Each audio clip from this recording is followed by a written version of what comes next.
Gothic literature is a subgenre of the Romantic movement. It focuses mainly on the dark side of imagination and has a supernatural theme incorporated into it. There's a lot of grim imagery in the novel that makes for a very lightless tone that evolves throughout the story. The creature begins a lonely journey into the world, trying to figure out how to act and socialize with other human beings. This proves difficult for him, given that his monstrous appearance is too terrifying for people to look past. The creature's setbacks of longing for comfort and a sense of home are two major ideas that coincide with the Gothic theme.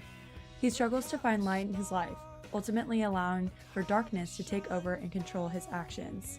The creature almost hides his underlying longings with anger and strong feelings of revenge for his creator. However, these do not emerge out of pure hatred. There is something stronger, more concentrated that really takes over. The creature does not have anyone to relate to or bond with, which in turn doesn't allow him the chance to grow and mature as a normal human does with experience and interaction. The Gothic theme can be clearly seen in a passage in which the creature compares himself and his creator to the story of Adam and Eve, only he does not see himself as Eve, nor his creator as God. Frankenstein does have a god complex, but he portrays a more satanic character. That is confirmed by the creature in his comparison. I often referred to several situations, as their similarity struck me to my own.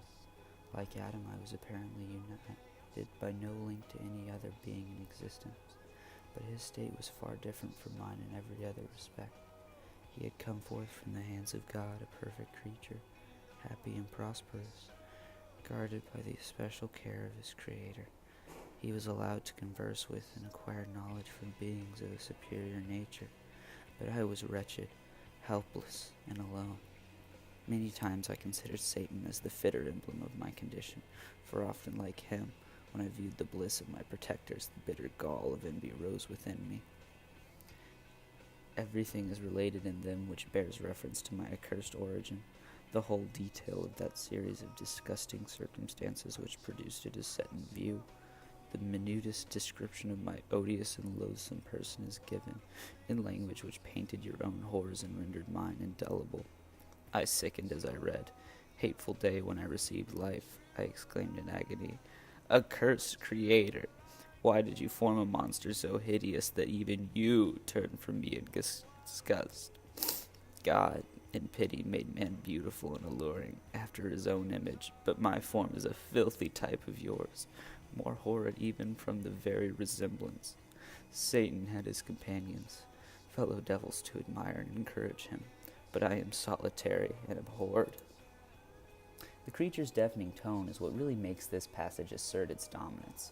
He has deeply rooted issues with his very nature that forbid him from finding happiness. The creature has an extremely cynical stance on life and light. To him, there does not seem to be any good fortune to come his way, or save his soul. This element of the Gothic theme is meant to evoke strong, complex feelings within the reader. While you are supposed to consider the dark elements of the novel, you are also meant to look even farther into the complexity of the creature and even Frankenstein. The creature is so dehumanized to the state of not even being given a name. There is nothing human about himself for him to begin to identify with. He views himself as a complete and total outcast, which he is. When he does try to bond with other humans, he inflicts pain. This is not something he does on purpose. He simply does not understand enough about humanity to know the difference between what we have defined as right and wrong. The loneliness he has is what initiates his problems. This is the most underlying layer that takes over and causes him to act out in rage. There is a sadness so intense within him, the only release he can feel from it is the anger that we see him use throughout the novel. However, despite the grotesque things he does, the scariest part of the story is the fact that he is an outcast, which also further proves his humanity. Look how they shine for you,